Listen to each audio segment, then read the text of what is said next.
They say gold is the only element on Earth that never truly disappears. It can melt, reshape, travel continents, vanish from vaults, but in the end, it always leaves a trail. But in 2018, investigators around the world were forced to confront an impossibility. Almost 200 metric tons of government-owned gold, worth over $7 billion, had simply evaporated. No alarms, no break-ins, no paper trail. It was as if the Earth had opened and swallowed it whole. But the truth, buried under layers of shell companies, corrupt officials, and an international network of refiners, brokers, pilots, and smugglers, was far stranger than anyone imagined. It began quietly, years earlier, inside a small airstrip on the edge of East Africa, where planes landed without flight logs and took off without clearance. At first, the activity was dismissed as local smuggling, small-time traders moving a few kilograms at a time. But satellite images later revealed something far more organized. Weekly flights, cargo pallets big enough to hold tons of metal, and armed convoys arriving from mines hundreds of miles away.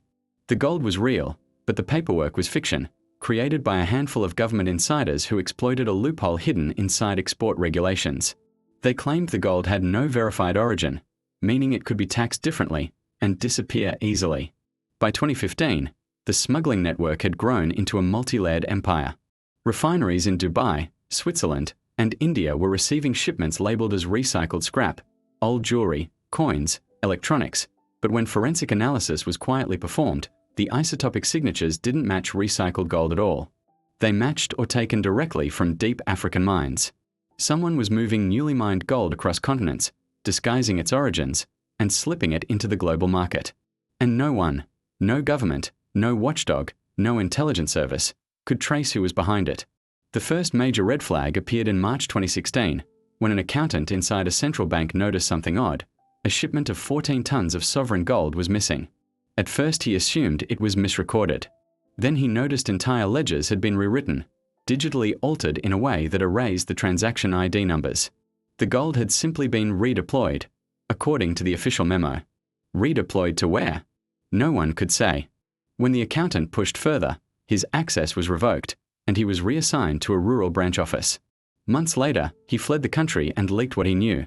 The bank's vaults had been slowly drained for years. What the accountant didn't know was that intelligence agencies in Europe were already investigating similar disappearances.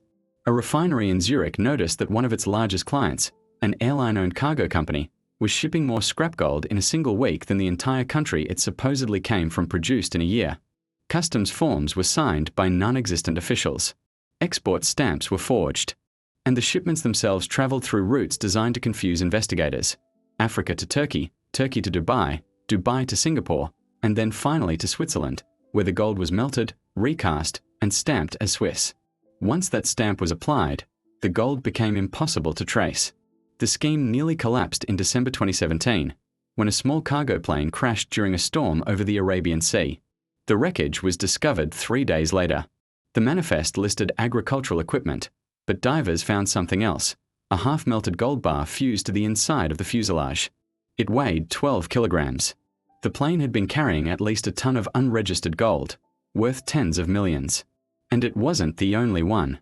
Insurance records showed the airline had lost 2 other planes in the previous year under mysterious circumstances. Either this was the unluckiest cargo company in the world, or someone was moving large quantities of gold by air, off the books, using a carrier obscure enough to avoid attention. When investigators dug deeper, they found something chilling. The airline's headquarters wasn't a real headquarters at all. It was a front office above a laundromat. The CEO was a retired pilot living in another country, and the entire operation traced back to a single P.O. box owned by a Swiss shell company. A company that, according to banking records, had quietly moved $230 million through accounts in the Cayman Islands in less than a year. The investigation widened. Interpol created a task force. Financial crime units from 6 countries joined. But every time they got close, the trail split into 2, then 4, then 12. Someone had built a maze so intricate that even the best investigators in the world got lost inside it. And behind that maze, the missing gold continued to move. Then came the breakthrough, January 2018. A whistleblower from inside a Middle Eastern refinery approached European authorities. He carried with him copied invoices, export records, and photos of gold bars before and after refining. Many bars had faint markings, national seals that had been ground off, serial numbers that had been sanded down to nothing. He told investigators that for years, the refinery had been receiving dirty gold, metal with no clear origin, and cleaning it for re-entry into the global market. The refinery was just one spoke in a massive wheel. And the man running that wheel, the whistleblower said, was a figure known only as the broker. No real name, no passport, no digital footprint, just a network of agents, intermediaries, pilots, and bankers who answered to him. The broker arranged deals between miners, smugglers, corrupt officials, refiners, and buyers. He took a percentage from every transaction, and he orchestrated one of the largest financial disappearances in modern history. Still, the biggest question remained: how much gold were they dealing with? The number surfaced almost by accident. A young data analyst, combing through shipment logs and customs data, noticed something eerie. Between 2013 and 2018, Dubai had imported nearly 600 tons more gold than African countries reported exporting. 600 tons, nearly $30 billion worth. Not all of it belonged to governments. Not all was stolen. But tucked within that mountain of smuggled metal was something unmistakable.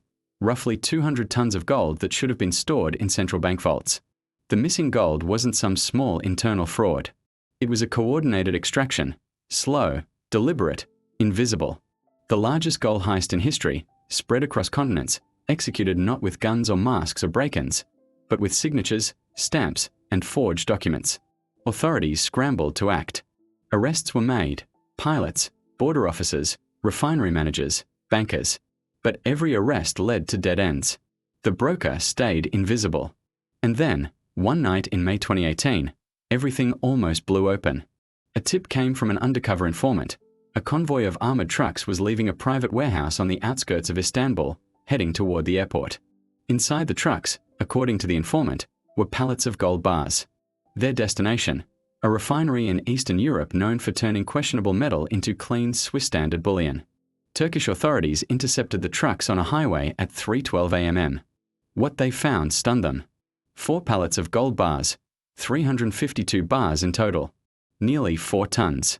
But the real shock came when investigators compared the serial numbers to international records. Many matched those belonging to a central bank that had reported them missing years earlier. These bars were never supposed to leave the vault. And yet here they were, stacked neatly, ready for export. The seizure set off panic inside the network. Phone calls spiked. Bank transfers froze. Shell companies dissolved overnight. And somewhere, in the chaos, the broker made his move. A private jet, one investigators later believed he boarded, took off from an airfield in the Caucasus region, headed towards Southeast Asia. 6 hours later, the jet landed. But no one matching the broker's description ever appeared. Either he had changed planes, or vanished entirely. Meanwhile, the seized gold was just the tip of the iceberg. More shipments were uncovered, hidden in shipping containers beneath scrap metal, wired into car chassis, even disguised as tungsten-laced industrial parts. But by the time investigators connected the final dots, the truth was unavoidable. Of the $7 billion in missing sovereign gold, less than $800 million had been recovered. The rest had already been melted, re-stamped, and absorbed into the world's bullion market, irretrievable, indistinguishable, gone forever. Governments were humiliated. Banks tightened their security. Refineries rewrote their compliance rules. But the world quietly accepted a bitter truth. The greatest gold heist in modern history had almost succeeded, not because the thieves were invisible geniuses, but because the system itself was built on trust loopholes and blind spots waiting to be exploited. To this day, no one knows the identity of the broker. His voice was never recorded. His face was never captured. His real name never appeared in a single leaked document. All that remains are rumors that he's living in a coastal city in Southeast Asia, or hiding in a desert villa, or dead, killed by partners who feared he'd talk. No one knows. And maybe no one ever will. But the gold, 200 tons of it, is still out there. In vaults, in banks, in private collections. Melted. Recast.